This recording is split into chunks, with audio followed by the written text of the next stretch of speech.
বিসমিল্লাহির রহমানির রহিম। আসসালামু আলাইকুম। আজকে প্রিয় আপুদের জন্য 5টি প্রয়োজনীয় কিচেন টিপস নিয়ে আসলাম। অবশ্যই লাইক দিয়ে ভিডিওটি শুরু করবেন। তো আমার প্রথম টিপসটি হচ্ছে যে অনেক সময় দেখা যায় আমরা বাদামের খোসা ইনস্ট্যান্ট ছাড়াতে পারি না। তো এই টিপসটি ফলো করলে অবশ্যই আপনারা ইনস্ট্যান্ট বাদামের খোসাটা ছাড়িয়ে নিতে পারবেন খুবই কম সময়ে। তো দেখুন, আমি এখানে ফুটন্ত গরম পানিতে বাদামগুলো ভিজিয়ে রেখেছিলাম 10 মিনিট। তো দেখুন 10 মিনিটে কিন্তু বাদামের খোসাগুলো ছাড়িয়ে নেওয়া যাচ্ছে। খোসাগুলো দারুণভাবে ছেড়ে যাচ্ছে। তো আমার প্রিয় আপুরা চাইলে এই টিপসটি আপনারা অ্যাপ্লাই করতে পারেন, অনেকটাই কার্যকরী হবে। তো অনেক সময় দেখা যায় সময় থাকে না। তো আমার মিষ্টি আপুরা চাইলে 10 মিনিটে ফুটন্ত পানিতে ভিজিয়ে এই বাদামের খোসাগুলো খুবই দ্রুত ছাড়িয়ে নিতে পারবেন। তো টিপসটি ভালো লাগলে অবশ্যই লাইক কমেন্ট শেয়ার করে দিবেন। আর আমার প্রিয় আপুদের কাছে অবশ্যই বলবো যে লাইক দিয়ে ভিডিওটি দেখা শুরু করবেন। তো চলে যাচ্ছি আমি পরবর্তী টিপসে, অবশ্যই আমার সাথে থাকবেন। তো দেখুন, এখানে আমি ন্যাপথানি নিয়ে নিয়েছি। এটা অনেকে অনেকভাবে চিনে থাকে, কেউ কর্পূর বলে, কেউ ন্যাপথানি বলে। তো যাই হোক, এইটা কিন্তু ভীষণ একটা কাজের জিনিস।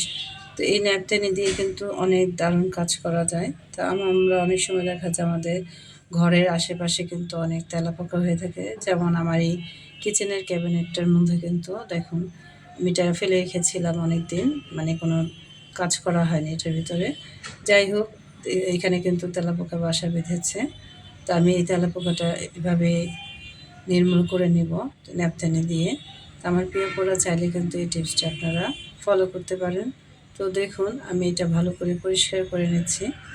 তারপর এখানে ন্যাপথানি থেকে আমি কয়েকটা ন্যাপথানি এই কিচেন ক্যাবিনেটের জায়গায় রেখে দিব। তো আপনারা চাইলে কিন্তু ঘরের কোনা দিয়ে দিতে পারেন। তো অবশ্যই সাবধানে রাখবেন, যাতে ছোট বাচ্চা আছে তারা যেন হাতের নাগালে না পায়। তো এভাবেই রাখবেন যাতে বাচ্চারা এটা থেকে অনেক দূরে থাকে। তো যাই হোক, এইভাবে কিন্তু আমি কিচেন ক্যাবিনেটে দিয়ে দিলাম। তো এটা কিন্তু অত্যন্ত কার্যকরী একটা টিপস।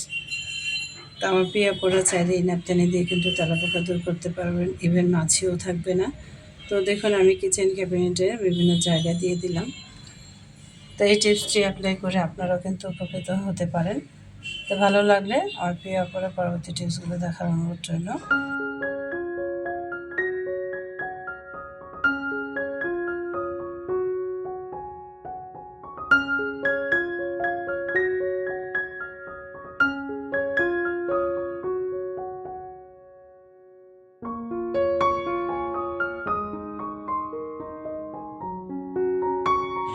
তো আমার পরবর্তী টিপসটি হচ্ছে, অনেক সময় আমরা দেখি বাজার থেকে এরকম চালের বস্তা নিয়ে আসলে কাটতে অনেকে মানে উল্টাপাল্টা করে কেটে এটা ছিঁড়ে ফেলি। তো এই টিপসটি আপনারা অ্যাপ্লাই করবেন, এটা কিন্তু খুব সহজে এটা কেটে নিতে পারবেন। তো যে সাইডটা আর কি মোটা আছে সেই সাইডটা আপনারা এভাবে কাঁচি দিয়ে কেটে নেবেন। তো অতি সহজে কিন্তু এটা খোলা যায়। তো আমি দেখুন এই মাথাটা কেটে নিলাম, যে সাইডটা আর কি মোটা অংশটা আছে, আর পেছনে যে চিকন অংশটা সেটা দিয়ে কিন্তু আপনারা টান দিয়ে নেবেন। মানে সামনে যেটা চেন সিঁড়ি করা আছে সেটা না, পিছনে যেটা রান সিঁড়ি করা দেওয়া আছে সেটাই কিন্তু টান দিয়ে নেবেন। অতি সহজে কিন্তু খুলে যাবে।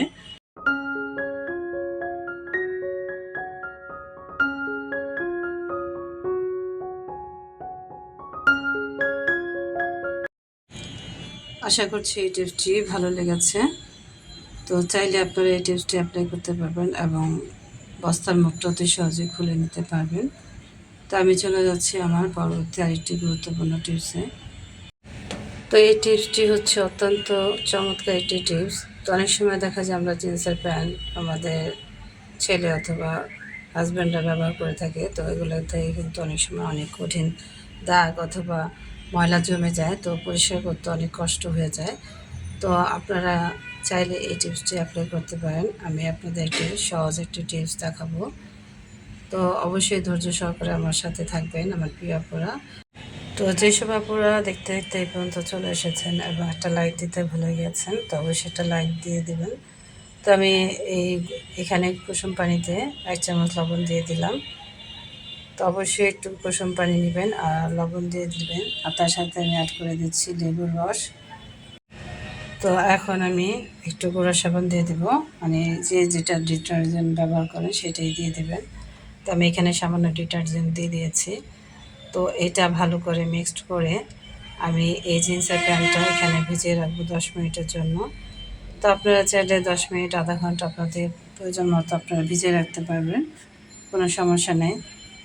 তো এইভাবে কিন্তু ওয়াশিং মেশিনেও আপনারা লবণ, লেবু দিয়ে কাপড় ওয়াশ করে নিতে পারেন, তাতেও কিন্তু চমৎকার পরিষ্কার হয়ে যাবে।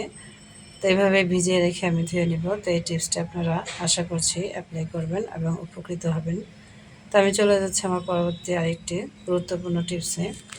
তো এই টিপসটি কিন্তু অত্যন্ত কার্যকরী একটি টিপস। তো অনেক সময় দেখা যায় আমরা সিঙ্কের ভিতরে অনেক দুর্গন্ধ বা ময়লা জমে যায়, তো সেটা কিন্তু পরিষ্কার করার জন্য আমি এখানে কিছু লবঙ্গ নিয়ে নিয়েছি। এটা একটু গুঁড়ো করে নিলাম, তার সাথে আমি লবণ দিয়ে দিলাম, আর এই পানিটা ভালো করে ফুটিয়ে নিব।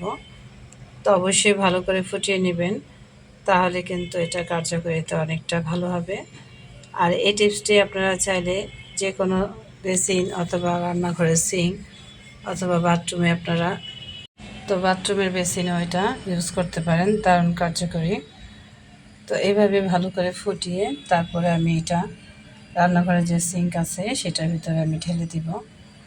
তো এইভাবে কয়েকবার যদি আপনি সকালে অথবা রাত্রে ঢেলে দেন, তাহলে দেখবেন কতটা যে কার্যকরী হয় সেটা আপনারা না ব্যবহার করলে বুঝতে পারবেন না। তো যাই হোক, আমি এটা ফুটিয়ে এখন সিঙ্কের ভিতরে সরাসরি ঢেলে দিব। তো ঢেলে দিয়ে কিন্তু সাথে সাথে ঠান্ডা পানি দিবেন না, তো কিছুক্ষণ রেখে দিবেন, তারপরে এটা সুন্দর করে ওয়াশ করে নেবেন। তো দেখবেন দুর্গন্ধ এবং যে সিঙ্কের ভিতরে যে পাইপগুলো আছে সেটা কিন্তু অনেকটা ভালো থাকবে, মানে পানিটা জমবে না। তো আশা করছি আজকের টিপসগুলো অনেক ভালো লেগেছে। তো আল্লাহ হাফেজ।